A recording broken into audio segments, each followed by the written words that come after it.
अब बस चंद ही घड़ी में या चंद ही लम्हात में इस प्रोग्राम का इंशाअल्लाह बदस्तूर अमल पैराई होगी। सबसे पहले मैं गुल पेश करने के लिए इस जलसे के सदर डॉक्टर रियाजुद्दीन साहब, administrative officer Bhandari hospital Raichur को मैं गुल पेश करने के लिए दावत देता हूँ मोहम्मद जुहैर को। मोहम्मद जुहैर, जोरदार तालियों से इस्तेमाल।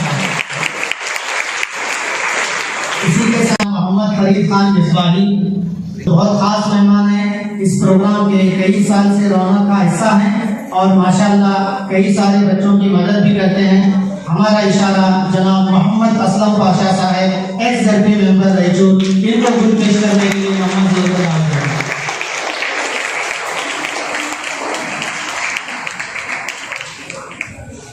एक और हमारे दरमियान मैथ्स के टीचर्स प्रोवाइड कर रहे हैं। हमारे रायचूर जिले के 90% मदारिस का इन्होंने जांच पड़ताल करने के बाद वहां पर टीचर्स अपॉइंटमेंट के लिए रिकमेंडेशन भेज दी है, जो बहुत जल्द होने वाला है। ऐसे खास आप जोरदार तालियों से इस्तेमाल करें।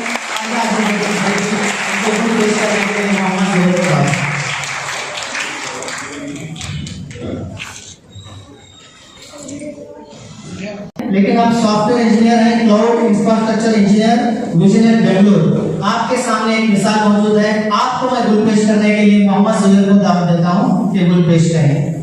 ऐसर अमीना,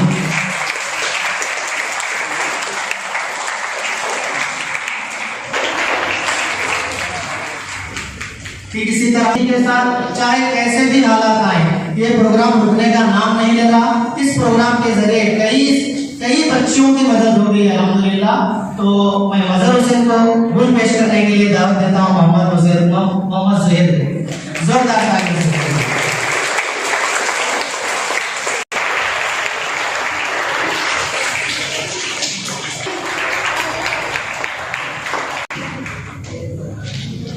इसके बाद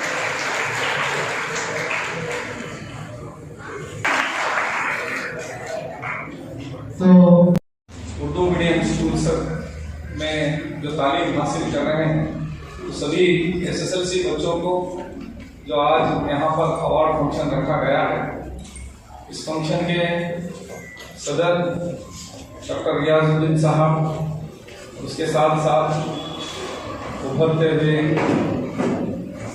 हमारे हिंदुस्तान के फ्यूचर आने वाले दिनों के APJ कलाम, आने वाले दिनों के मौलाना अबुल कलाम आज़ाद और आने वाले दिनों के सूफिया कुरैशी, ये जो doctor Mohammad Hussain education trust है, रायचूर में पिछले 9 साल से अलग अलग फील्ड में सोशल वर्क करते आ रहे हैं। जैसा कि बहुत से विलेजेस में doctor Mohammad Hussain education trust की जानिब से मेडिकल कैंप भी किया गया है, जिससे बहुत से लोगों, जैसा कि जो भी गरीब लोग हैं, उन्हें बहुत से इसका फायदा मिला है। उसके साथ साथ उस doctor Mohammad Hussain education trust के जो जिम्मेदार हैं, जो शख्स हैं, जो आपके सामने यहाँ पर मौजूद है, मजहर हुसैन, ये एक ऐसा नौजवान है जो चाहता है कि हमारे अतराफ जो भी बच्चे हैं, स्पेशली जो माइनॉरिटी के बच्चे हैं, वो तमाम बच्चे तालीम को हासिल करें। तो तमाम बच्चे तालीम को हासिल करके एक अच्छे पोजीशन में जाए। वो एक ऐसा ख्वाब रखा है, ऐसा ख्वाब रखे हैं कि हमारे कम्युनिटी के बच्चे IAS ऑफिसर बने, KS ऑफिसर बने और साइंटिस्ट बने। ऐसा ख्वाब रखे जो उर्दू मीडियम स्टूडेंट्स हैं, जो हमारे रायचूर के, पूरे रायचूर के डिस्ट्रिक्ट के जितने भी 15 से 16 उर्दू हाई स्कूल्स हैं, वहाँ के हाई स्कूल्स के बच्चों को जो टॉप किए रहते हैं, उन्हें रायचूर को बुलाकर उनको को एक मोटिवेशन देने के लिए लगातार 9 साल से ये काम को करते आ रहे हैं। मैं उनका बहुत शुक्रगुजार हूँ, जिसकी वजह से ऐसे प्रोग्राम करने की वजह से बहुत से बच्चों को मोटिवेशन मिला। आज जो बच्चे यहाँ पर अवार्ड लेके गए, इंजीनियरिंग कंप्लीट किए हैं, बहुत से बच्चे मेडिकल फील्ड में तालीम हासिल कर रहे हैं। उसके साथ साथ बहुत से जो बच्चे हैं जो एसएसएलसी के बाद अपनी माली हालात की वजह से पढ़ नहीं सकते थे, उन बच्चों को यहाँ की इस फंक्शन के जरिए से बहुत से फाइनेंशियल सपोर्ट भी मिला है। मुझे मालूम है कि लास्ट 2 साल के पीछे यहीं पर लिंगसिंगुर की एक लड़की जो एसएसएलसी में 95% की थी, मगर आगे पीयूसी वो बच्चे साइंस करना चाहते। इस प्रोग्राम में स्टेज पे मौजूद सभी चीफ गेस्ट सदर, यहाँ पे हाल में बैठे सभी टीचर्स, स्टूडेंट्स,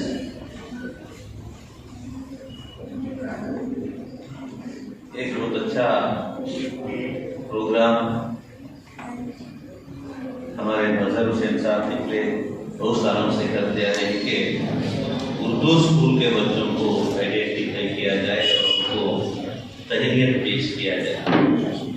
जनरली क्या होता, हाईएस्ट स्कोर हम आइडेंटिफाई करेंगे तो उर्दू स्कूल का स्कोर कम रहता, इसलिए वो बच्चे ज़्यादा मेन स्ट्रीम के प्रोग्राम्स में नहीं आते।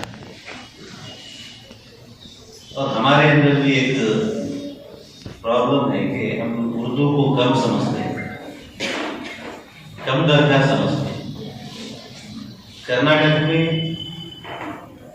कन्नड़ा मीडियम के बच्चे हायर एजुकेशन में जाते हैं, इंग्लिश मीडियम के बच्चे हायर एजुकेशन में जाते हैं, तो उर्दू मीडियम के बच्चे बहुत कम बच्चे हायर एजुकेशन में जाते हैं। एसएसएलसी के बाद बहुत सारे बच्चे ड्रॉप आउट हो जाते हैं, क्योंकि आप लोग प्राइमरी हाई स्कूल में कन्नड़ा तवज्जो देके सीखते थे, इंग्लिश में टफ समझकर उसको छोड़ देते हैं। 10th के बाद आपको इधर कन्नड़ा में या इंग्लिश में पढ़ना पड़ता, तो बहुत सारे बच्चे ड्रॉप आउट हो जाते, पढ़ते फेल होते हैं या नहीं तो ड्रॉप आउट हो जाते। कन्नड़ा मीडियम के जो बच्चे रहते हैं वो 1 to 10 पूरे सब्जेक्ट कन्नड़ा पढ़ते हैं, एक ही सब्जेक्ट इंग्लिश पढ़ेगा। उर्दू मीडियम के बच्चे पूरे सब्जेक्ट उर्दू पढ़ते हैं, एक सब्जेक्ट कन्नड़ा पढ़ते, एक सब्जेक्ट इंग्लिश पढ़ते। तो कन्नड़ा और उर्दू मीडियम स्टूडेंट्स में कोई डिफरेंस नहीं है। कन्नड़ा मीडियम के बच्चे हायर एजुकेशन में जाते हैं, साइंस करते, आर्ट्स करते, कॉमर्स करते, आगे चले जाते। लेकिन उर्दू मीडियम के बच्चे आगे जाने में बहुत कम रेशो। हमारा एक क्लासमेट था, हमारे साथ PhD करता था केमिस्ट्री में, वो उर्दू मीडियम से, मोहम्मद सलीम उनका नाम था। तो 1-2 आ जाते हैं, बहुत सारे बच्चे वहीं पे ड्रॉप आउट हो जाते हैं। तो ये बहुत बड़ा मसला है कि आप लोग टीचर्स जो स्कूल में रहते हैं, बच्चों को हिम्मत देना चाहिए कि उर्दू मीडियम कन्नड़ा मीडियम में कोई डिफरेंस नहीं है, इंग्लिश मीडियम बहुत बड़ा तीर मारने का कोर्स नहीं है। सभी मीडियम क्या है, एक लैंग्वेज है, उसमें कोई तीर नहीं है, कोई इंटेलिजेंसी नहीं है। इसका मतलब ये नहीं कि इंग्लिश मीडियम बच्चे बहुत इंटेलिजेंट रहते हैं, कन्नड़ा मीडियम के बहुत पढ़ते, ऐसा कुछ भी नहीं रहता। तो हम उसको समझना चाहिए कि हमारे बच्चों में हिम्मत देना चाहिए कि उर्दू मीडियम भी किसी मीडियम से कम नहीं, कोई भी मीडियम आप लिख सकते हैं, जस्ट मीडियम आप लिख सकते हैं। हमारी मातृ जबान उर्दू है, हम उर्दू में पढ़ रहे हैं, उनकी मातृ जबान कन्नड़ा है, कन्नड़ा में पढ़ रहे हैं। अब मिक्स होके दोनों मिलके हम इंग्लिश में पढ़ा रहे हैं, उर्दू और कन्नड़ा मातृ जबान। तो ऐसा कोई थर्ड लेवल ऑफ एजुकेशन नहीं है उर्दू, तो हम उसको हिम्मत देना चाहिए बच्चों को। और एक साइंटिफिक मेथड है कि जो बच्चे मातृ जबान में स्कूल पढ़ते हैं वो बहुत इंटेलिजेंट है। हम हर हमेशा हर साल करते रहे, मैं इस स्टेज पे तशरीफ फरमा सारे गेस्ट और मेरे प्यारे स्टूडेंट्स और पेरेंट्स, आज के इस जलसे में तकरीबन 4 से 5 लोग प्रोफेसर हैं, 4 लोग। मैं जो बात करने जा रहा हूँ, मेरी बात का उतना वक्त अगर ज़ाया होगा ये मुझे अच्छा नहीं लगता, ताकि वो लोगों को मौका देना चाहिए। मैं बस इतना कहना चाहता हूँ कि हमारे बच्चे, लड़के हो या लड़कियाँ जो उर्दू मीडियम से है, आज का दौर जो है खास करके एजुकेशन के लिए हम लोग कभी भी हर साल जो रिजल्ट देखते हैं, अल्हम्दुलिल्लाह हमारे बच्चे भी 90%, 95%, 99% तक है, वो बहुत खुशी की बात है। और जो एजुकेशन का जो सिस्टम, एजुकेशन का जो माहौल है वो अलग बनते जा रहा है। पेरेंट्स के लिए मैं इतना कहता हूँ कि बच्चों को थोड़ा फ्रीडम छोड़िए। आफ्टर एसएसएलसी, आफ्टर पीयूसी के बाद, और खास करके लड़कियों के लिए हम उनको आगे बढ़ाने के लिए हम अपने तकलीफात जो भी है, क्योंकि अल्लाह की खासियत है, गरीब लोग, मिडिल क्लास लोग ज़्यादा अमीर है, मुसलमान में भी ज़्यादा है, तो ईमानदार है ना, इसलिए थोड़ा बहुत हमारे पास पैसा कम रहता। जहाँ ईमानदारी रहते वहाँ पैसा के हद तक थोड़ा कमजोरी रहते। तो मैं अपने भाइयों से, अपने माँ बहनों से ये बोलना चाहता हूँ कि हम अगर मेहनत करें, ये वक्त का खाना हमारा कम लगा तो भी परवाह नहीं, हम लोग अपने बच्चों के लिए मुस्तकबिल बनाएं, क्योंकि बच्चों के आज हम जो हालात में हो, आगे आने वाले हमारे बच्चे वो हालात में है। शायद हम किसी पे हो, वो हमारे हालात हमारे लेवल पे क्लोज होना चाहिए। आगे बच्चे पढ़ेंगे तो कुछ बनेंगे, डॉक्टर बनेंगे, इंजीनियरिंग पढ़ेंगे, IAS बनेंगे, IPS बनेंगे। मैं अल्लाह से दुआ करता हूँ कि अल्लाह हमारे हालात, खास करके बच्चों को पढ़ाने के लिए अल्लाह हमारे हालात सुधराए और हमारे को ताकत दे कि हमारे बच्चे आगे पढ़ने के लिए हम कुछ बच्चों के लिए करें। बस इतना कह के मैं अपनी जगह लेता हूँ। अल्हम्दुलिल्लाह। मेहमानान खुसूसी, मेरे बुजुर्गों, माओ, बहनों, बेटियों और बच्चों, ये बड़ा अल्लाह का फज़ल एहसान है जो हमें रायपुर में इस किस्म के प्रोग्राम में शरीक होने का मौका देता है, जहाँ हम अपने आप को टटोलते हैं कि हम कहाँ हैं और हमें जाना कहाँ है। बच्चों को तो अक्सर वो शेर याद होगा, तू शाही है, परवाज़ है काम तेरा, तेरे सामने आसमां और भी हैं। तो ये इकबाल ऐसे नहीं कहा, बल्कि वो बताना चाहते हैं कि आदमी की ज़िंदगी एक स्टैगनेंट लेवल पर नहीं होती, उसका ग्राफ जो है ना एक तरह का नहीं होना चाहिए। अल्लाह के रसूल सल्लल्लाहु अलैहि वसल्लम ने फरमाया कि मोमिन के 2 दिन एक जैसे नहीं होते, यानी आज और कल एक जैसा नहीं होते। उसके अंदर चेंज आना चाहिए, उसके अंदर बढ़ोतरी आना चाहिए, उसके ग्राफ इस तरह होना चाहिए, ना कि ऐसा, और ना ही तो ऐसा होना चाहिए कि स्टैगनेंट चल रहा है चीज़ों। तो हम में से हर एक को कोशिश करनी चाहिए कि अपने आप को निखारे और मज़ीद अपने अंदर सलाहियतें पैदा करे और मज़ीद उड़ने के लिए कि जो फ्यूल की ज़रूरत होती है वो अपने अंदर उसकी ताकत पैदा करे। और ये ऐसे ही नहीं हो पाता है, महज ख्वाब देखने से मंजिलें तय नहीं होती। ख्वाब देखे जा सकते हैं, लेकिन नींद हुशार होने पर वो ख्वाब काबी होता है। APJ अब्दुल कलाम ने कहा था कि ख्वाब वो हैं जो आपको सोने ना दें, जो आपको सोने ना दें, वो असल ख्वाब होते हैं। कि आदमी जीते जागते ख्वाब देखे और उसके लिए मुसलसल जद्दोजहद करे, सुबह और शाम उसके लिए तवज्जो करे, मेहनत करे, अल्लाह से दुआ करे, और फिर तब कहीं जाकर के मंजिलें तय हो। अल्हम्दुलिल्लाह आपने सुना कि यहाँ जितने अहबाब बैठे हैं वो कहीं ना कहीं अपना मुकाम इस सोसाइटी में बनाए हुए हैं। मैं खुद भी एक उर्दू मीडियम का बच्चा हूँ। 7th तक मैंने नया मदरसे में तालीम हासिल की और जब मैं 8th में टैगोर स्कूल में गया तो पूरे इंग्लिश मीडियम के बच्चे थे। 8th 9th 10th हम 3 बच्चे थे जो नए मदरसे से गए थे, मैं, इरफान मनियार और एक निज़ाम थे। तो आप यकीन नहीं करेंगे, मैं ऐसे ही नहीं कह रहा हूँ, आप रिकॉर्ड उठा करके देख लें कि पूरे 3 साल हम लोग टॉपर्स रहे वहाँ पे। और 10th में हमने टॉप किया और दीगर कॉम्पिटिशन में भी हम टॉप करते हैं माशाल्लाह। तो ये जो है ना असल में मादरी जुबान जिससे आपको लगाव होना चाहिए, खुसूसन उर्दू मीडियम के जो बच्चे यहाँ हैं जिनको आज तहनीत के लिए बुलाया गया है, मैं मुबारकबाद पेश करता हूँ कि आपने बहुत अच्छा फैसला, उनके माँ बाप को मुबारकबाद देता हूँ वालिदैन कि आपका जो फैसला है वो काबिल मुबारकबाद।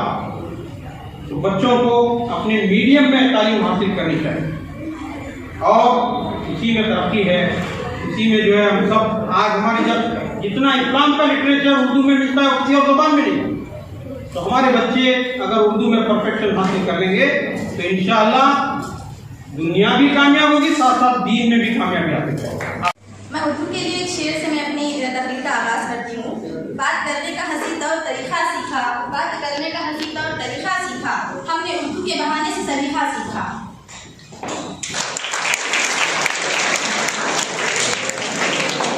मैं अपना छोटा सा तारुफ कराना चाहूँगी जैसे मेरी पढ़ाई हुई है। तो मेरा नाम हैसर आमिना है और मैं IT कंपनी में क्लाउड इंजीनियर का रोल अदा कर रही हूँ। तो मैं भी आप सभी की तरह उर्दू मीडियम से पढ़ी हूँ। मेरा जो स्कूलिंग है 1st से 10th गवर्नमेंट उर्दू स्कूल अरब मोहल्ला रायचूर से हुआ है। तो मैं साजिश करके मैं बहुत शुक्रगुजार हूँ। उस टाइम पे जब मैं 1st से 10th थी वो हर वक्त कुछ ना कुछ लिस्ट लाते थे, जैसे कुछ हम फर्स्ट आए, प्राइजेस मिलते थे हमें स्कूल की तरफ से, साजिश सर की तरफ से। जब मैं 10th में थी तो उस टाइम पे एक प्रोग्राम था जो पे करना था उसके लिए, बट साजिश सर ने कहा उसे फ्री करके लाइक हमारे स्कूल से 5 बच्चों को ले गए थे वहाँ पे और मुझे साजिश सर से गोल्ड मेडल मिला वो प्रोग्राम में।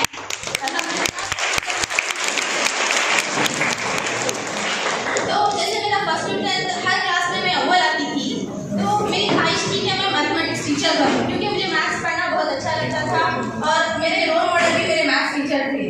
तो जब मेरा 10th का रिजल्ट आया अल्हम्दुलिल्लाह मैं 84 स्कोर की थी, 84% आया था मेरा 2013 में। तो बहुत खुशी थी वो जान के और मेरे घर वाले, मेरे पेरेंट्स और मोहल्ले वाले, रिश्तेदार सभी बहुत खुश होते थे और मेरी हिसाब देते थे कि देखो 10th अरब मोहल्ले स्कूल से पढ़ी है बच्ची और जैसे इतना अच्छा स्कोर की। तो वो सब जान के मुझे बहुत खुशी होती थी, जैसे आप सब अभी खुशी है जब मुझे भी बहुत ज़्यादा खुशी थी। और मुझे मैथमेटिक्स टीचर बनना था तो मैं PUC science government girls college station road वहाँ पे मेरा एडमिशन हुआ। तो जब मैं 1st ईयर में फर्स्ट डे ऑफ कॉलेज था मेरा, तो जब 1st क्लास की बायोलॉजी की थी, बायोलॉजी मैम आई क्लास में और सभी को इंट्रोडक्शन देने के लिए कहा। तो उस टाइम में क्या हुआ कि सभी को जैसे अराउंड 65 स्टूडेंट्स थे क्लास में, तो जो उर्दू मीडियम के थे ना उनको ठहरने के लिए कहा मैम ने। पता नहीं उनका क्या इरादा था बट उन्होंने बोला कि जो उर्दू मीडियम से ठहर जाइए। तो उसके बाद उन्होंने बोला आप पहली फुर्सत में आपकी PC निकाल के आर्ट्स में चले जाइए क्योंकि आप लोगों की वजह से उर्दू मीडियम की वजह से जो बच्चे आते हैं साइंस में फेल हो जाते हैं और इसी वजह से हमारा जो साइंस का है ना रिजल्ट डाउन हो रहा है। तो ये बात सुन के मुझे बहुत अजीब सा लगा और अपने आप में जैसे कि मैं 10th पास होकर बहुत खुशी एडमिशन ली थी कि मैं कर सकती हूँ बोल के, बट ये बात जो है ना मैं अपने आप को खुश की तरह काम की, जबरदस्त खुश के जैसा काम करके मैं ये सोचती कि अभी मुझे खूब मेहनत करना है क्योंकि ये बात मुझे इनकी बात को है ना मुझे फेल होकर रिजल्ट डाउन करने नहीं टॉप करने आए हैं। तो जब अल्हम्दुलिल्लाह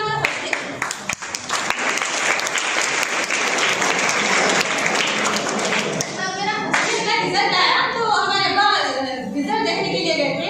तो क्या हुआ लिस्ट लगाए थे दीवार पर, तो जब हमारे बल ना नीचे से मेरा नाम तलाश करने लगे थे, उन्हें कॉन्फिडेंट था कि मैं पास होगी बट टॉप करूँगी ये नहीं सोचा था। तो मेरा टॉप सेकेंड क्लास में सेकेंड रैंक था मेरा अल्हम्दुलिल्लाह 1st ईयर में।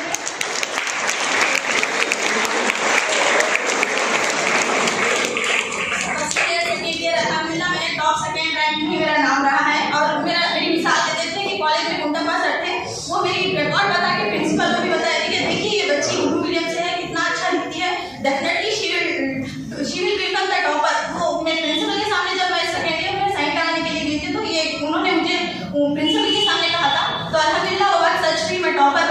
अल्लाह का बहुत बहुत शुक्र है इसमें। उसके बाद मेरा जो इंजीनियरिंग की मैंने CBT लिखा, उसमें भी अल्हम्दुलिल्लाह अच्छी रैंकिंग आई थी, जिसकी वजह से मुझे Navodaya institute of technology Raipur, वहाँ पे मुझे फ्री सीट मिल रही थी इंजीनियरिंग की। बट मेरा इरादा था मुझे मैथमेटिक्स टीचर बनना था, तो BSc करने मेरी ख्वाहिश थी कि मैं BSc करूँ। तो हमारे बाबा बोले कि चलो उसमें लगा देंगे, अच्छा आप पढ़ सकते हो, देखते हैं कितना हो उतना पढ़ो, अगर कुछ डिफिकल्टी होगी फेल हो गए तो परवाह नहीं, आपको फिर से BSc लगा देती हूँ नेक्स्ट साल। तो मैं ये पेरेंट्स की मेरे ऊपर बहुत उम्मीद थी, उन्हें यकीन था कि मैं कुछ कर सकती हूँ, तो तभी वहाँ पे मेरा एडमिशन भी हुआ। मेरे कॉलेज गई तो इतना बड़ा कॉलेज देख के मैं बहुत घबराती थी कि मैं इतने बड़े कॉलेज में कैसे कर सकती हूँ। वहाँ की इंग्लिश बहुत अच्छी थी, मैं समझ सकती हूँ क्या नहीं। फर्स्ट 1 महीना तो मुझे बहुत डिफिकल्टी थी नवोदय में, क्योंकि वहाँ की इंग्लिश बहुत फ्लुएंसी बहुत अच्छी रहती थी, कॉन्सेप्ट्स अलग थे, इंजीनियरिंग के कॉन्सेप्ट्स बहुत अलग दिखते थे, कोडिंग है जो कैट था उस सब्जेक्ट से मुझे बहुत ऊपर से जाते थे। बट मैं बुक्स खोल के बैठती थी। जस्ट 1 महीना तो मेरा ऐसा नहीं गया। जब फर्स्ट इंटरनल आया, एक सेमेस्टर में 3 इंटरनल रहते थे, तो तीनों का एवरेज निकल के 20 मार्क्स जो फाइनल सेमेस्टर रहा। अपनी जो एक जर्नी बताई, तो उसके ऊपर आप आइडल होकर काम करें। यहाँ पे जो रोल मैं हर स्पीच में यही कहता हूँ कि बच्चों से ज्यादा मेन रोल अपने माँ बाप लोगों का होता है। जो माँ बाप अपने बच्चों को सही तरबियत देंगे तो इंशाल्लाह बच्चे कामयाब होंगे, क्योंकि माँ बाप खुद मोबाइल देखते बढ़ रहे हैं तो बच्चे कामयाब कहाँ से होंगे। ये बहुत लंबी स्पीच जाएगी, मैं उतना नहीं कहूँगा कि एक कहानी मैं सुनाऊंगा जरूर। एक ईगल जो है, एक चील जो होता है, आपको पता होना चाहिए एक चील की उम्र, एक एज उसका 75 इयर्स जीता है चील। एक ईगल 75 इयर्स उसकी जीने का स्पैन होता है, मगर वो 40 और 45 साल में उसके पर जो होते हैं दबदबा लगते हैं, चोंच उसकी थम जाती है, नाखून पर बेंड हो जाते हैं। वो 35 और 40 साल में वो अगर डिसीजन नहीं लेता तो वो उड़ के जाके पहाड़ पे जाके अपने पत्थरों पे अपनी चोंच को तोड़ता है, अपने पैरों को पत्थर पे मार मार के अपने पैरों को गिराता है, अपने नाखूनों को पत्थर को मार मार के अपने नाखूनों को गिराता है। आखिर में जाके 3 महीने एक वनवास जिंदगी काट के 3 महीने के बाद फिर उसको नए पंख आते हैं, नए नाखून आते हैं, नई चोंच आती है, फिर वो 35 साल आराम से उड़ता है।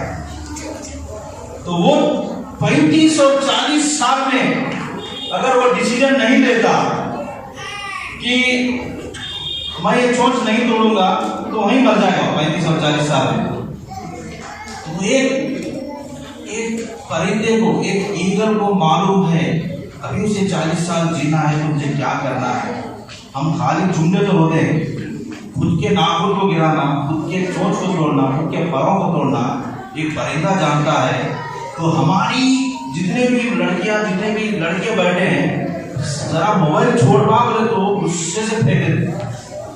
एक कुर्बानी नहीं दे सकते, सिर्फ एक शैतान जो अक्सर आपके बाजू रहता है, ये दुनियाई और दीनी दोनों को खत्म कर रहा है, जिसका नाम है मोबाइल। ये छोड़ो, ये बड़ी कुर्बानी है। पैर मत तोड़ो, आपके हाथ मत दो, आपकी आंख मत निकालो दो।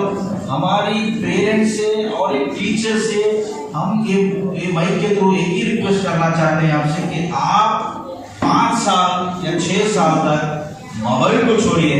आने वाले 50 साल आपकी जिंदगी जन्नत हो। अगर 5 साल और 6 साल आज आप मोबाइल में बिजी रहेंगे तो आने वाले 50 साल आपकी जिंदगी जहन्नम हो। एक ही लॉजिक है, अभी 5 साल को सही तरह से इस्तेमाल करो, इंशाल्लाह आने वाले दिनों में आप टॉप लेवल पे गुजरेंगे। कई लोग यहाँ पे बैठे हैं, हर एक शख्सियत आपके लिए आइडियल है। अब मैं अमीना कंप्यूटर साइंस से, मैं भी कंप्यूटर साइंस से हूँ, साजिद भाई है, मौलाना साहब है, रियाज डॉक्टर साहब है, हमारे प्रोफेसर जहीर साहब है, और मेन हमारे असमुद्दीन अख्तर साहब, उनके लिए जोरदार तालियां हो। मैं बहुत उनसे इंस्पायर हूँ कि डाउन टू अर्थ इंसान है वो, जोरदार तालियां उनके लिए। मैं दुआ करता हूँ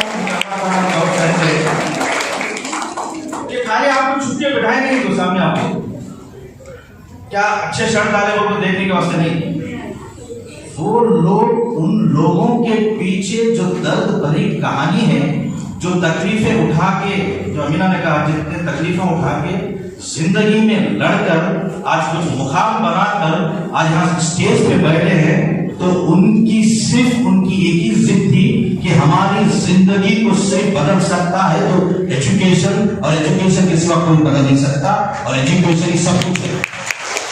तो आप भी अपने दिमाग में इतनी तरह जहन में डाल दीजिए कि सिर्फ आपकी जिंदगी को कोई बदल सकता है तो वो पढ़ाई है और एजुकेशन है।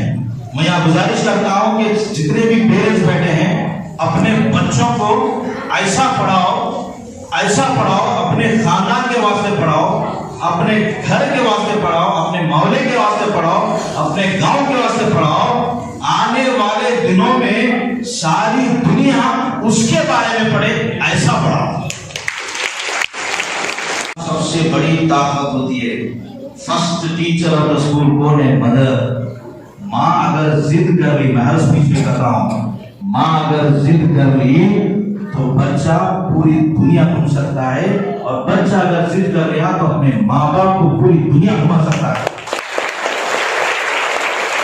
लेकिन तालियां मारने का नहीं, जितने भी बच्चे बैठे हैं, ये मजहर साहब जो प्रोग्राम रखे हैं अपने वालिद साहब के नाम से, अभी भी उनके दिल में, उनके दिमाग में उनके वालिद साहब है, तो हर साल वो प्रोग्राम करते हैं मदर साहब।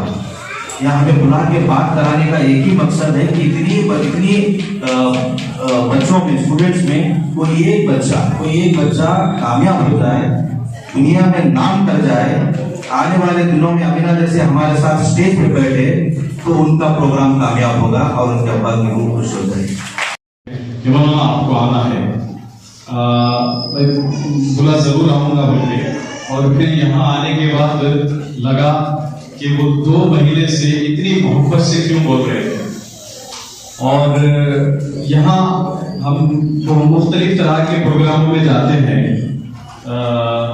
सियासी, गैर सियासी, लेकिन ये मेरी लाइफ का पहला प्रोग्राम, क्योंकि दूसरे प्रोग्रामों में सीटें, चेयर्स खाली रहते हैं, लोगों को फोन करके बुलाया जाता है कि भाई हमारी इज्जत का सवाल है, आगे बैठ जाओ। चीफ गेस्ट आगे बैठते हैं, उनके सामने हमारी कमजोरी होगी तो बराए मेहरबानी यार 10-15 दोस्तों को लेके आ जाओगे, कॉल करते हैं। ये मेरी लाइफ का पहला प्रोग्राम है। मेरी इस बात की पूरी तरह तारीफ भी करेंगे जितने यहाँ पर हजरात बैठे हुए हैं कि मैं जब से देख रहा हूँ चेयर्स कम पड़ रही, बसर भी उठ रहे, चेयरों का इंतजाम कर रहे हैं। इतने लोग माशाअल्लाह ताला इतनी बड़ी तादाद में यहाँ पे आए हैं, ये आपकी खुलूस और आपकी मोहब्बत और आपकी कामयाब कोशिश का ये रिजल्ट है, नतीजा है। हम दुआ करते हैं जितने लोगों को आपने ये फूल दिया है हाथों में, अल्लाह ताला आपके मरहूम वालिद की बरकत पे इससे ढेर सारे फूल रहमत के बरसाए। दूसरी बात कहकर मैं अपनी जगह ले लूंगा, आप लोगों को काफी वक्त हो रहा है।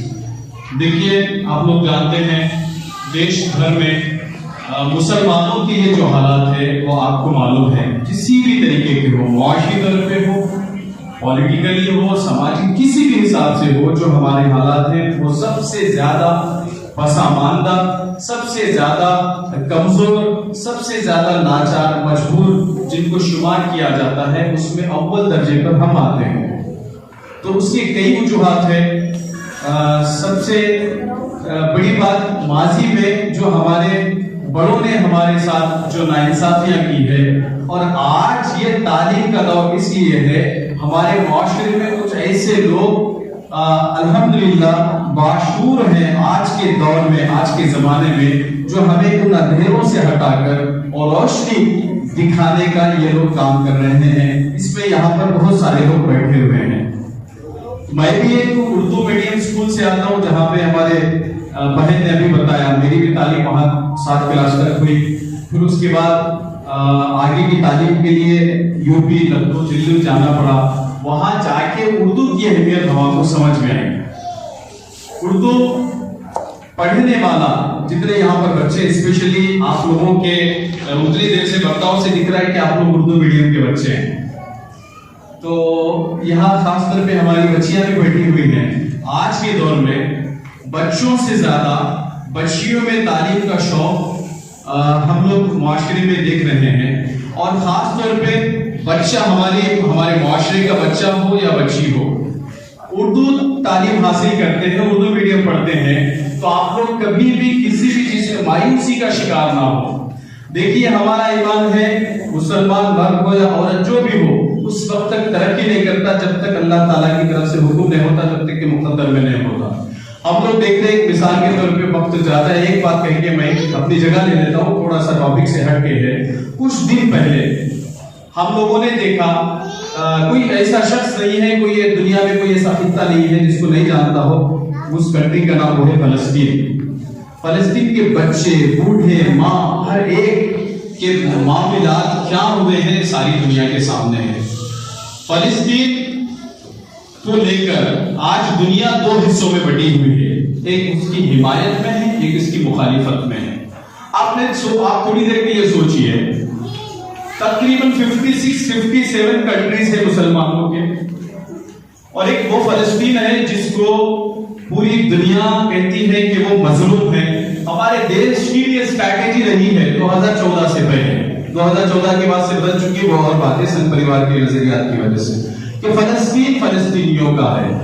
तो वहां पर जो 65 बच्चे मर के खत्म हो गए, 2 लाख लोग लापता है, ये तमाम चीजें 57 कंट्रीज बैठकर तमाशा देख रहे थे। आप क्या कहेंगे इसको? या मजे ले रहे थे, क्या कहेंगे? या फिर किसी मदद का इंतजार कर रहे थे, क्या कहेंगे? लेकिन पिछले 8 दिनों में हमने देखा, मैं ये इसलिए कह रहा हूं, हिम्मत मर्दा मदद खुदा, हम मायूस होने की जरूरत नहीं है, मायूसी इस्लाम में कुफ्र है। तो आज हमने देखा कि इस दुनिया के सफे से एक मुस्लिम लीडर ने, एक मुस्लिम कायद ने आवाज उठाई, चाहे वो अमेरिका के लिए हो, चाहे वो किसी के लिए भी हो। 2 कंट्रीज को उसने जवाब दिया। आज मुस्लिम दुनिया का इंटरनेशनल लेवल पे मौक़िफ़ तब्दील हो गया, चेंज हो गया। आज फलस्तीन के बेवारें बच्चे सब ये आहो फुगा करने के बजाय खुशियां मना रहे हैं कि अल्लाह ताला ने हमें इंसाफ दिया। इसका रीजन क्या है, इसकी वजह क्या है, हमें ये समझने की जरूरत है और आगे बढ़ने की जरूरत है। मैं एक बात आखिरी कह के अपनी जगह ले लेता हूं। हम लोग उम्मन ये समझते हैं ऑटो चलाने वाला अगर बाप है तो बेटा भी ऑटो चलाए, मजदूरी करने वाला बाप है तो बेटा भी मजदूरी करे, छोटा मोटा कारोबार करने वाला है तो मैं भी वही कर लूंगा, ज्यादा से ज्यादा क्या करूंगा। ऑटो चलाने वाला शायद कार चलानी है, नहीं है, गलत बात है। ऐसा सोचने की हर कुछ जरूरत नहीं है। होने वाले अहबाब को आपके सामने पेश किया, इसीलिए किया गया है कि आप इनसे इंस्पायर हों कि उर्दू मीडियम पढ़ने के बावजूद भी इतनी आला कामयाबी हासिल कर सकते हैं, तो आप भी कर सकते हैं। और ये बात आप लोगों को समझना चाहिए कि जो बच्चे उर्दू मीडियम से होते हैं वो किसी से कम नहीं होते, क्योंकि जो अपनी मादरी जुबान में पढ़ता है वही बच्चा कोई बड़ा आदमी बनता है। मादरी जुबान उसकी अच्छी होती है, वही बच्चा बहुत आला कामयाबी हासिल कर सकता है। मैं एक साइंटिफिक डाटा स्टडी हुई है वो आपके सामने रखकर अपनी बात को खत्म करूँगा कि आदमी जो बड़ी कामयाबी हासिल करने में जो चीज़ रिकॉर्ड बनती है वो उसकी जहन की सोच है। आदमी की सोच अगर ना हो कि मैं कोई बड़ी कामयाबी हासिल कर सकता हूँ तो फिर वो कोई कामयाबी हासिल नहीं कर सकता। अगर उसकी सोच हो कि मैं कर सकता हूँ, मेरे अंदर ये सलाहियत है, मैं भी किसी से कम नहीं हूँ, मेरे अंदर भी ये काबिलियत है, अल्लाह ने मुझे भी दिमाग दिया है, मुझे भी अल्लाह ने ये चीज़ें दी हैं, अगर वो ये फिक्र अपने अंदर रखता है तो वो बड़ी कामयाबी हासिल कर सकता है। तो सारा मामला साइकोलॉजी का है, तो साइकोलॉजी को अपनी दुरुस्त करना है, अपनी सोच को दुरुस्त करना है। जो ओलंपिक मुकाबले होते हैं या वर्ल्ड कप के मुकाबले होते हैं तो उनमें जो पहलवानों में कुश्ती होती है उनका एक सर्वे किया गया कि भाई कौन सा पहलवान हारता है, कौन सा पहलवान जीतता है। तो ये बात सर्वे में ये बात आई कि जो पहलवान पहले ही उसके दिमाग में बात बैठी रहती है कि मैं नहीं जीत सकता, वही पहलवान हारता है, और जिसके जहन में ये बात होती है कि मैं जीतूंगा और वही पहलवान जीतता है। तो लिहाजा ये मामला साइकोलॉजी का है और इसके लिए एक साइंटिफिक स्टडी की गई। जो ग्रास सुपर होता है ना, ग्रास सुपर जानते हैं जिसको हम उर्दू जुबान में टिड्डा कहते हैं, तो ग्रास सुपर को लेकर स्टडी की गई कि ग्रास सुपर जब जो बड़ा ग्रास सुपर होता है वो जब छलांग लगाता है तो 6 फीट की ऊंचाई तक होता है। अपनी पूरी कुव्वत से जब वो छलांग लगाता है तो 6 फीट तक ऊपर उठकर आना वो दूर जाकर गिरता है या लैंड करता है। तो उसको स्टडी करने के लिए एक ऐसे गिलास के एक पिंजरे में रखा गया जिसकी हाइट जो है 5 फीट थी। अब उसको उसमें रखा गया। अब जब भी छलांग लगाता तो उसका सर जो है गिलास से टकराता। अब 3-4 बार करने के बाद उसको अंदाजा हो गया कि यहाँ मैं 6 फीट नहीं उड़ सकता। तो उसने अपनी आदत बना ली कि वो 5 फीट उड़ने की जरूरत कम था, तो वो उड़ने लगा। अब उसके बाद मुझे इस तरह इस पिंजरे में रखा गया। उसके बाद जब उसको बाहर निकालकर खुले मैदान में छोड़ा गया तो देखा गया कि वो 5 फीट से ज्यादा उड़ नहीं सकता। क्यों? उसके जहन में बात बैठ गई कि मैं 6 फीट नहीं उड़ सकता। तो ऐसे स्टडी की गई, 4 फीट, 3 फीट, 2 फीट के पिंजरे में रखकर स्टडी की गई और 15 दिन 20 दिन उसको रखने के बाद उसको बाहर निकाला गया तो देख रहे हैं कि वो है ना, वो जितने पिंजरे में रखा गया था उतना ही उड़ रहा। हालांकि उसकी नजर ऊपर थे कि वो 6 फीट उड़ सकता है, खुले मैदान में छोड़ने के बावजूद भी वो उड़ नहीं पा रहा। क्यों? उसके जहन में एक सोच बैठ गई कि भाई मैं नहीं उड़ सकता, मैं उड़ूंगा तो मुझे मार लगेगा। तो ये जो जहन की कंडीशन है ना, ये असल आदमी की बंदिश होती है। तो हमको इस साइकोलॉजी से बाहर आना है कि उर्दू मीडियम के बच्चे नहीं पढ़ सकते। नहीं, उर्दू मीडियम के बच्चे बहुत कुछ पढ़ सकते हैं और बहुत आगे बढ़ सकते हैं, बहुत आला कामयाबी हासिल कर सकते हैं। हम इस साइकोलॉजी से बाहर निकलेंगे तो हम बड़ी से बड़ी कामयाबी हासिल कर सकते हैं। यहाँ पर मौका दिया है। अभी तक जितने भी तकारीरें यहाँ पर हुई है, आप लोगों को मोटिवेशन के ताल्लुक से या आगे फ्यूचर में क्या करना है इसके ताल्लुक से अच्छी खासी बातें हुई है जो वापिस दोहराना नामुमकिन है या फिर दोहराना नहीं चाहिए। उतनी अच्छी बातें यहाँ पर पूरे मुकर्रिर ने यहाँ पर आपके सामने रखी है। तो मैं जो मुझे वक्त दिया गया है 6 से 7-8 मिनट का, तो मैं उन्हीं बातों को जो है मेरी इंपॉर्टेंट बातें आप लोगों के सामने रखना है, वही बातें रखकर मैं अपनी बातों को खत्म करना चाहूँगा। तो उससे पहले जो उर्दू की जब से यहाँ पर ये चली है, उर्दू है जिसका नाम हम ही जानते हैं, उर्दू है जिसका नाम हम ही जानते हैं, सारे जहाँ पे तुम हमारे जुबान की। तो ये जो दाग का शेर था, उर्दू है जिसका नाम हम ही जानते हैं दाग, उर्दू है जिसका नाम हम ही जानते हैं दाग, सारे जहाँ में तुम हमारे जुबान की। तो इसलिए मैं कहूँगी क्योंकि मैं भी एक उर्दू मीडियम से गवर्नमेंट स्कूल से पढ़ा हुआ स्टूडेंट हूँ। तमाम गेस्ट यहाँ पर जो आए हैं तमाम भी तकरीबन उर्दू मीडियम से ही है। और बात जब उर्दू मीडियम की चल रही है तो बिल्कुल एक रिसर्च, एक साइंटिफिक चीज़ें तमाम यही बताई है कि मादरी जुबान में तालीम हासिल करने वाले बच्चे हर जुबान को दीगर जुबानें हासिल करने में काफ़ी मदद होती है, जो बच्चे मादरी जुबान में तालीम हासिल करते हैं। तो पहले मैं अपने इस उन्वान से हटकर जो बात करने जा रहा हूँ, एक इदारा जो असीम प्रेमजी फाउंडेशन के बारे में अभी यूनुस सर आपको तारुफ कराए हैं, मैं उस इदारे से मैं हूँ जहाँ पर मैं अपने खिदमत तकरीबन 30 साल से इस इदारे में अपनी खिदमत अंजाम दे रहा हूँ। ये इदारा असीम प्रेमजी फाउंडेशन जो एक विप्रो के चेयरमैन हैं असीम प्रेमजी, उन्होंने ये कायम किया है। असीम प्रेमजी अपनी कमाई का सरमाया 80% से ज़्यादा सरमाया इस असीम प्रेमजी फाउंडेशन में लगाया है। और ये असीम प्रेमजी फाउंडेशन सिर्फ और सिर्फ क्या है, समाज की फलाह बहबूदी के लिए काम करता है। इसके लिए उन्होंने जरिया चुना है एजुकेशन।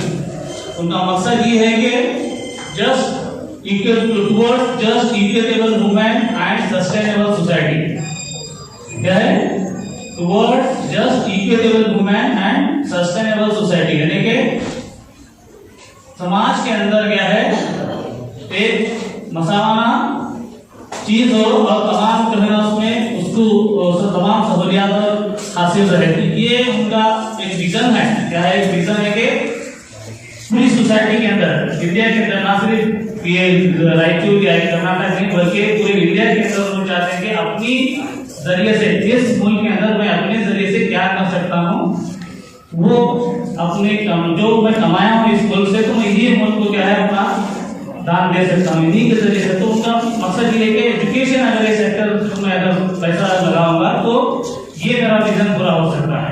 तो उस दिमाग में हम लोग क्या करते हैं, गवर्नमेंट के वर्कशॉप टीचर्स के साथ ज्यादा काम होता है। गवर्नमेंट स्कूल्स में गवर्नमेंट के जो भी टीचर्स को ट्रेनिंग देना, इस तरह के काम हमारे 15-20 सालों से चलते आए हैं।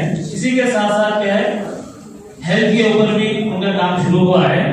लेकिन आप लोगों के लिए मैं ये बताना चाहता हूँ कि असीम प्रेमजी का जो काम है वो एक नर्सरी से लेकर एक यूनिवर्सिटी लेवल तक का भी उनका काम चल रहा है। यानी ट्रेनिंगों के जरिए आंगनवाड़ी के टीचरों को ट्रेनिंग देना या उसके बाद गवर्नमेंट स्कूल के टीचरों को ट्रेनिंग देना, इनके साथ साथ जो है अजीज प्रेमजी यूनिवर्सिटी भी बेंगलोर के अंदर है। शायद आप ये प्रोग्राम के बाद आप लोग एक वेबसाइट से सर्च कर रहे हैं कि अजीज प्रेमजी यूनिवर्सिटी अगर देखेंगे तो फिलहाल कर्नाटक की सबसे टॉप यूनिवर्सिटियों में उसकी जो ज्योग्राफी है वो सबसे बड़ी, उसकी लाइब्रेरी और उसका अकोमोडेशन फिलहाल इंडिया का सबसे टॉप अकोमोडेशन जो हॉस्टल फैसिलिटी से बोलते हैं उसमें है। तो यहाँ पर रिवर्स है, यानी कि इस यूनिवर्सिटी में पढ़ने वाले बच्चों के लिए ऐसा नहीं है कि जो लोग ज्यादा परसेंटेज करके आते हैं उनको फर्स्ट प्रायोरिटी या ज्यादा फीस देकर आने वाले उनको ऐसी प्रॉब्लम नहीं है, बल्कि जो सबसे ज्यादा सबसे कम इकोनॉमिक कंडीशंस में कम है, जिनकी कोई आमदनी नहीं है ज्यादा, तो इस यूनिवर्सिटी में पढ़ने वालों के लिए with accommodation free of cost admission and teaching होता है। तो ये यूनिवर्सिटी के बारे में आपको जानना जरूरी है। और ये जो यूनिवर्सिटी हायर की गई है ये कमर्शियलाइज नहीं है, मतलब यहाँ पर ऐसे कोर्स नहीं रखे गए हैं इंजीनियरिंग के, डॉक्टर के नहीं है, बल्कि एमए इन लॉ है, एमए इन एजुकेशन है, एमए इन फिलॉसफी, इस तरह के सब्जेक्ट को रखा गया है जो बच्चा वहाँ से तालीम हासिल करके आने के बाद सोसाइटी को फायदा पहुंचा सके। जो पीछे अच्छे भी बैट्समैन है, जस्ट विनिंग शॉट मार के निकलना, वो हालत में आ जाएगी, क्योंकि सब लोग अच्छे बैटिंग करें हैं। सो विराट कोहली, रोहित शर्मा, शुभम गिल ऐसे लोग आज स्टेज पे पहुंच रहे। तो मुझे जो है लास्ट में मौका मिला है, जितना भी मैं समझ सकता हूँ, जितना बोल सकता हूँ, बोल के मेरी बात खत्म करता हूँ। ये जो है अजहर हुसैन 9 साल से ये प्रोग्राम करते आ रहे हैं, 9 साल से ये प्रोग्राम का सदारत मुझे दिया है, क्योंकि मुझे आखिरी बात करना है, पेशेंस के साथ बैठकर सबका सुनकर मुझे बोला है। ये अजहर हुसैन ये 9 साल का प्रोग्राम, जो भी मैं प्रोग्राम देखता हूँ वो नया प्रोग्राम दिखता है और कामयाब प्रोग्राम होता है। ये बहुत बड़ी बात है। एक नौजवान अपनी मेहनत से दिन रात मेहनत करता है, खून पसीना एक करता है, वो उस कमाई को लेकर जितना भी उसमें परसेंटेज निकाल कर अपने कौम के उर्दू मीडियम बच्चों पे खर्च करता है। ये बहुत बड़ी बात है। अल्लाह ताला उनको और नवाजे और जिंदगी में बच्चों, लेकिन उनका मकसद देखिए उर्दू मीडियम जो पढ़ने वाले किस्मत वाले, क्योंकि एक उर्दू तालिब आसानी के साथ हदीस पढ़ सकती है, आसानी के साथ कुरान मजीद पढ़ सकते हैं, अच्छा समझ सकते हैं, लेकिन आज हाथ ये हो चुका है उर्दू मीडियम को भी लोग जो है बहुत ही कमजोर लोग उर्दू पढ़ाते हैं, लेकिन हम कमजोर नहीं है। कमजोर कौन है? कमजोर आज के दौर के अंदर जो चीज पे अय्याशी बांटकर अपना पैसा गलत कामों में खर्च कर अल्लाह की नाफरमानी कर जो काम करते हैं वो गरीब है। जो इल्म हासिल कर कुरान मजीद हदीस पढ़कर हम इल्म हासिल करते हैं वो गरीब है, गरीबों सबसे अमीर है। उस तरीके पे हम उर्दू मीडियम के स्टूडेंट हैं। अल्हम्दुलिल्लाह मैं हमेशा देखता हूँ उर्दू मीडियम के बच्चों को वो अच्छा अपना स्कोर करते हैं सही। अब बहुत लोगों ने कहा 5 सब्जेक्ट उर्दू में रहते हैं, 1 सब्जेक्ट इंग्लिश। जैसा ही मैडम भी ने भी कहा, जैसा ही साइंस सब्जेक्ट लेते हैं, physics, chemistry, biology, mathematics, English 5 subject English में होते हैं, 1% सब्जेक्ट लैंग्वेज होता है, बहुत टफ होता है। लेकिन वो टफ से होकर हम खामोश बैठा नहीं, हमको मेहनत करना है। जैसा हमारी बहन ने बहुत ही अच्छा आज बुरा, मुझे बहुत खुशी हुई, लेकिन आपके लिए मॉडल है जो आपने एक्सपीरियंस है आपने यहाँ शेयर किए, लेकिन आप भी एक तय करें यहाँ से जाकर मैं अच्छा पढ़ो। लेकिन मैं हमेशा आपको बात कहते रहता हूँ, आप जितना भी पढ़े अच्छा पढ़े, लेकिन माँ बाप का ख्याल रखिए, क्योंकि बाप जो है सुबह से लेकर शाम तक खून पसीना कर कमा कर घर को लाता है। तो बच्चे जो है आज के दौर में सिगरेट, बीड़ी, गांजा, शराब, सूद हर इसमें उतरा है। देखिए माँ बाप का क्या हाल होना चाहिए। मेरी बात आपको कड़वी लग रही होगी, लेकिन माफी चाहता हूं मैं, लेकिन एक एक जिम्मेदार होने के नाते मैं एक बात कहना चाहता हूं कि जो लड़का माँ बाप को नाराज करता जिंदगी में कभी सक्सेस नहीं हो सकता। आपके लिए इतने ख्वाब, ढेर सारे ख्वाब रखे मैंने अपने माँ बाप कि मेरा बच्चा अच्छा पढ़कर अच्छा माफी साहब करे, अच्छा पढ़ लिख कर कुछ दुनिया को दे। लेकिन आज के हालात हमारे शहर में भी देखिए कैसे कैसे हालात पैदा हो चुके हैं। हम देख रहे हैं रोज आज पुलिस अफसर से टेलीविजन के अंदर प्रोग्राम करना शहर के हालात हमारे जो शहर की आ चुकी है। ये क्यों? क्योंकि हमारी लापरवाही। माँ बाप जब मैं हॉस्पिटल में देखता हूँ तो आके मेरे सामने जो अपने बहन बोलते हैं वो क्या भैया बीपी आ गया, शुगर आ गया, हार्ट प्रॉब्लम, क्या क्या वैसा क्या टेंशन है, तो वो बोलते हैं साहब मेरा बच्चा बहुत बिगड़ चुका है, वक्त तो आता नहीं है। रात में अगर सुबह में रात में 10 बजे अगर खाना 9 बजे खाना खाता तो सुबह को पहुंचता है। क्या हाल होना चाहिए उनका? इसीलिए पैदा किए हो हम दुनिया में, इसीलिए आए हैं। जिंदगी अल्लाह ताला ने एक ही मतलब देता है। अल्लाह ताला ने हमें अशरफुल मखलूकात से पैदा किया है, हम सोचने की समझने की सलाहियत दिया अल्लाह ताला ने, तो हम क्या कर रहे हैं? बहुत दर्दनाक बात है, लेकिन इससे सुधारना बहुत जरूरी है। लेकिन ऐसा ही आप लोग अपनी जिंदगी को खेल बनाएंगे तो आपके वालिदैन इस दुनिया से जल्द खत्म हो जाएंगे।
कलाम पाक की चंद आयत यहाँ पर पढ़ी। अल्लाह ताला इसके बदले आपको जज़ाए खैर दे। बहुत बहुत शुक्रिया। कॉलेज के कुछ बच्चे अभी भी आए हैं और तमाम स्टूडेंट्स का और जितने भी हाई स्कूल के स्टूडेंट्स हैं, दीगर तालुके के जितने भी तलबा हैं और जिन्होंने भी उर्दू स्कूलों में टॉप किया है अपने अपने हाई स्कूल्स में, और जहाँ पर तो